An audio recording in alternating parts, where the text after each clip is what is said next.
పులిచెర్ల సమితి youth Congress president అయ్యాక NG Ranga Rajagopal దగ్గర రాజకీయ శిష్యరికం చేశాడు. ఆ సమయంలో జలగం వెంగళరావు గారు ముఖ్యమంత్రిగా ఉన్నారు.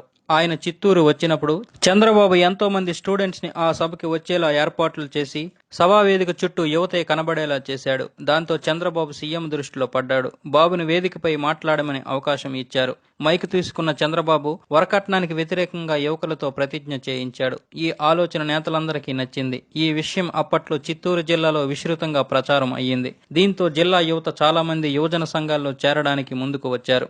ఎన్ని సంఘాలు పెరిగినా ప్రతి సంఘంలోని సభ్యుల్ని గుర్తుపెట్టుకుని పేరు పెట్టి పిలిచేంతగా పట్టు సాధించాడు. ఈ యువజన సంఘాల మద్దతు చంద్రబాబుకు ఉండడంతో 1975లో కాంగ్రెస్ తరపున ఎమ్మెల్యేగా నిలబడడానికి అసెంబ్లీ టిక్కెట్ అడిగాడు. అయితే ఎమ్మెల్యేగా నిల్చోవడానికి కనీస వయసు 25 సంవత్సరాలు ఉండాలని ఆ ఆలోచన విరమించుకున్నాడు.